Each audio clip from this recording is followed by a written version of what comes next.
आपलं शहर आता स्मार्ट होत आहे। मग तुम्ही कधी स्मार्ट होताय? स्मार्ट न्यूजचे यूट्यूब चॅनल सबस्क्राइब करा, स्मार्ट बना। नोटिफिकेशनसाठी बेल आयकॉनवर क्लिक करा।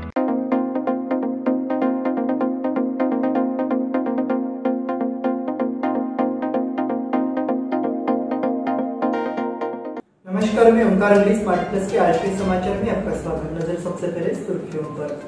मराठा और दलित कार्ड के बीच उलझी नगर निगम की राजनीति।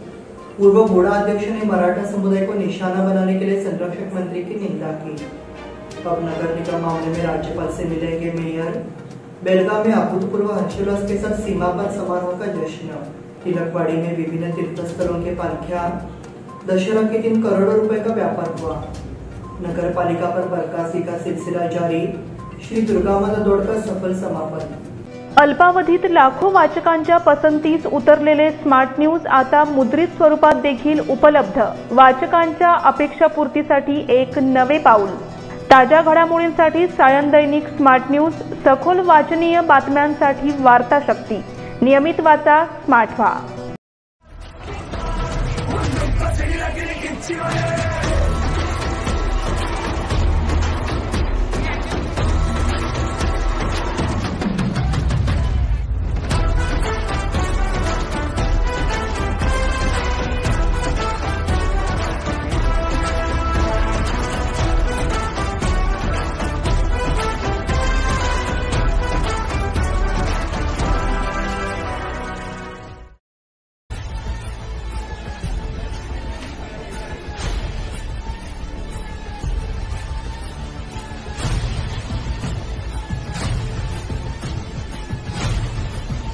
अब समाचार विस्तार से।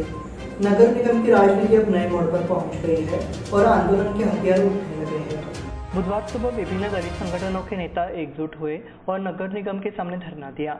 नगर निगम आयुक्त अशोक दुर्गुंटी के तबादले की कोशिश पर भी रोक लगाने की मांग की गई। प्रदर्शनकारियों का कहना था कि अशोक दुर्गुंटी दलित समुदाय के प्रतिनिधि है, इसलिए उनके साथ गलत व्यवहार किया जा रहा है। तो अब नगर निगम में मराठा बनाम दलित कार्ड जैसा नया संघर्ष शुरू करने का समय आ गया है। एक और राज्य में कांग्रेस की सत्ता के चलते मुख्यमंत्री समेत अन्य जनप्रतिनिधि नगर निगम सरकार पर नियंत्रण पाने के लिए संघर्ष कर रही है। वहीं राज्य में विपक्षी दल भाजपा को किसी भी तरह की लड़ाई रोकने के लिए संघर्ष करना पड़ रहा है।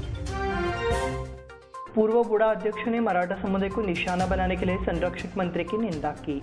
जिले के संरक्षक मंत्री सतीश जारकिहोली इस समय कई कारणों से नगर निगम को बर्खास्त करने की बात कर रहे हैं। वो बोडा में भ्रष्टाचार को लेकर भी आरोप लगा रहे हैं। इसी पृष्ठभूमि में बोडा के पूर्वाध्यक्ष संजय बेलगावकर ने उनकी निंदा की है। वे कह रहे हैं कि बोडा के मामले की जांच करेंगे। मैं इसका स्वागत करता हूं, लेकिन क्योंकि मैं मराठा समुदाय से हूं, इसलिए उन्होंने इस तरह की शुरुआत की है। साथ ही शहर की महिला मेयर शोभा सोमनाथ भी मराठा समुदाय से है, इसलिए उन्होंने इस तरह की शुरुआत की है। संजय बेलगावकर ने कहा है कि मैं इसका विरोध कर रहा हूं। उन्होंने मराठा समुदाय से इस पर गंभीरता से विचार करने की अपील की है। अब नगर निगम मामले में राज्यपाल से मिलेंगे मेयर। अब नगर निगम में अनियमित मरम्मत, मेयर के हस्ताक्षर वाली फाइलें गायब होने को लेकर प्रशासन और विपक्ष के बीच चल रही खींचतान ने गंभीर रूप ले लिया है। अब मेयर शोभा सोमनाथ ने राज्यपाल को पत्र लिखकर उनसे मिलने का समय मांगा है।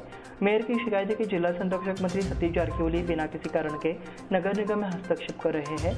नगर निगम खत्म किए जाने की घोषणा से निगम के 58 सदस्यों में उत्साह है, इसलिए उन्होंने उनसे चर्चा करने के लिए एक समय तय करने के लिए लिखा है। बेलगाम में अभूतपूर्व हर्षोल्लास के साथ सीमा पार समारोह का जश्न। मंगलवार को शहर और आसपास के इलाके में सीमा पार समारोह बड़े हर्षोल्लास के साथ हुआ। नगर के मंदिर से लेकर जुलूस मार्ग पालकियों से भरा हुआ था। सोना चुराने के लिए शिलंगना में भक्तों की भी भीड़ उमड़ पड़ी। कार्यक्रम का आयोजन सिटी देवस्थान मंडल की ओर से किया गया। इस समय अनिल बेनके के साथ देवस्थान मंडल अध्यक्ष रंजित चव्हाण पाटिल, पूर्व महापौर मालोजी अष्टेकर, रमाकांत कोंडुस्कर, विकास कलगड़गी, शिवराज पाटिल और अन्य पदाधिकारी उपस्थित थे। शहर और आसपास क्षेत्र से विभिन्न देवी देवताओं की पालकियां शिविर स्थल ज्योति कॉलेज मैदान में आई। वे तेज संगीत और सीमा पार करने के जयकारों के साथ पहुंचे। स्थान पर विधिवत पूजा और आरती के बाद परंपरा के अनुसार सोना लूटने का कार्यक्रम हर्षोल्लास के साथ किया गया। तिलकवाड़ी में विभिन्न तीर्थ स्थलों के पालकियां। दशहरा के अवसर पर विभिन्न मंदिरों की ओर से तिलकवाड़ी में पालकी महोत्सव मनाया गया। इस मौके पर तिलकवाड़ी स्थित श्री पतित पावन राम मंदिर से पालकी उत्सव की शुरुआत हुई। शांतिनगर स्थित गजानन महाराज मंदिर से निकली पालकी यात्रा में बड़ी संख्या में श्रद्धालु शामिल हुए। दशहरा के दिन करोड़ों रुपए का व्यापार हुआ। वर्ष के 3.5 शुभ मुहूर्तों में से एक विजयादशमी के अवसर पर दशहरे के दिन बाजार में जमकर कारोबार हुआ। दशहरे पर खरीदारी के लिए कई बड़े दुकानदारों के पास दशहरे की कुछ पसंद बड़े ऑफर की घोषणा की गई। इसलिए ग्राहकों को अपने और आकर्षित करने की कोशिश मंगलवार को देखने को मिली। कई नागरिक घरेलू सामान, वाहन, मकान बुक कराकर दशहरे के अवसर पर गृह प्रवेश कर विभिन्न वस्तुओं को घर में रखकर पूजा की गई। नगर पालिका पर बर्खास्तगी का सिलसिला जारी। बर्खास्तगी की सूचना से नगर निगम में राजनीति चरम पर है। सत्ताधारी बीजेपी कमिश्नर पर निशाना साधा गया है, इसलिए संरक्षक मंत्री विपक्षी समूह कमिश्नर के साथ खड़े रहे हैं। श्री दुर्गा माता दौड़ का सफल समापन। श्री शिव प्रतिष्ठान हिंदुस्तान की ओर से रजत जयंती श्री दुर्गा माता दौड़ का समापन विजयदशमी के अवसर पर किया गया। शुरुआत में मारुति मंदिर धारकरी पेटा को बांधने के लिए सुबह सुबह मारुति गली में उत्साहपूर्वक मौजूद थे। इस अवसर पर मारुति मंदिर में मुख्य अतिथि व्याख्याता पुष्पेंद्र कुलश्रेष्ठ एवं व्याख्याता सौरभ काड़े द्वारा आरती की गई। तत्पश्चात मुख्य अतिथि द्वारा ध्वजारोहण किया गया। फिर प्रेरक मंत्र के रूप में श्री दुर्गा माता दौड़ का जाप किया गया। इस बुलेटिन में वक्त हो गया छोटे से ब्रेक का। देखते रहिए स्मार्ट प्लस।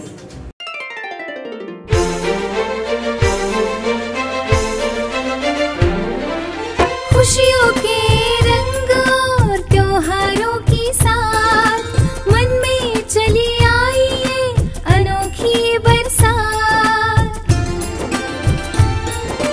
चलो आओ मनाओ ये रंग रलियां, आराधना आई है खुशहाली के साथ, खुशहाली के साथ। शुभ दीपावली के वस्त्र खरीदारी के लिए आराधना मारुति गली बेलगाम। खुशियाँ लाए आराधना।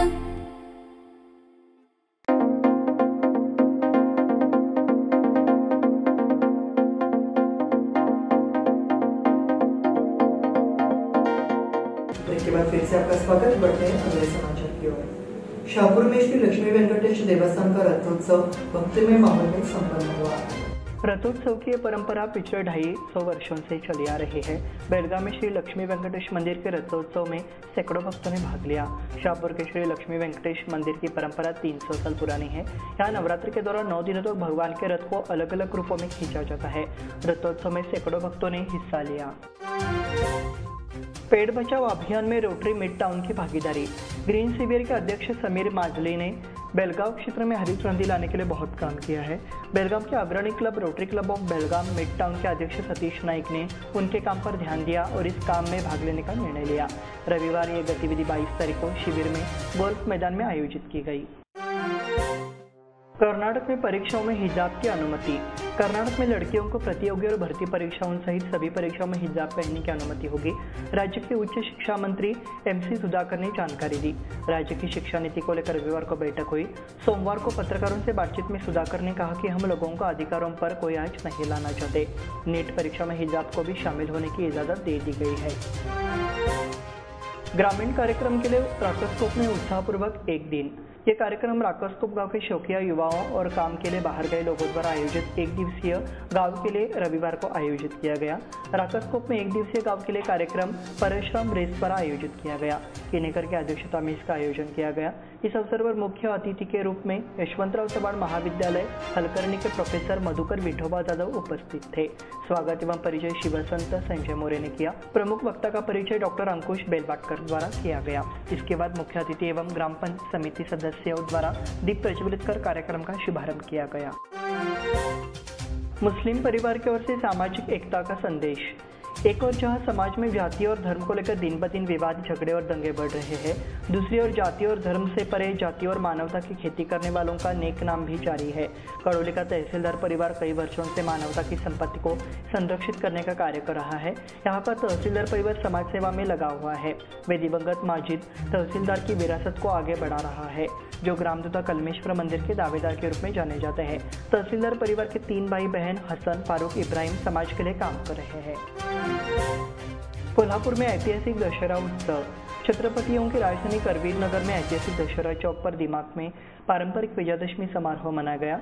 इस वर्ष कोल्हापुर के शाही दशहरा को महाराष्ट्र सरकार द्वारा राज्य उत्सव का दर्जा मिलने के बाद जिला प्रशासन ने उत्सव को वैश्विक स्तर पर ले जाने के इरादे से 15 से 24 अक्टूबर के बीच विभिन्न कार्यक्रमों का आयोजन किया। श्रीमंत शाहू महाराज छत्रपति के मार्गदर्शन और संरक्षक मंत्री हसन मुशर्रफ की पहल पर कोल्हापुर का इस वर्ष अभूतपूर्व उत्साह के साथ भव्य तरीके से संपन्न हुआ। अप्रैल में बीजगरनी लक्ष्मी यात्रा निकाली जाएगी। सोमवार को बीजगरनी के ग्रामीणों ने अप्रैल मई 2024 में श्री महालक्ष्मी यात्रा करने का संकल्प लिया। गांव के सभी देवताओं की पूजा अर्चना सोमवार सुबह ग्रामस्थ मंडल की पहल पर हुई। इसके बाद मंदिर से गांव के मुख्य मार्ग से होते हुए धार्मिक अनुष्ठान एवं भजन कीर्तन किया गया। उसके बाद रथ निर्माण के लिए आवश्यक लकड़ी और हथियारों की पूजा की गई। बड़ी संख्या में ग्रामीणों ने भाग लिया। इसी के साथ स्मार्ट प्लस के आज के समाचार समाप्त हुए। धन्यवाद।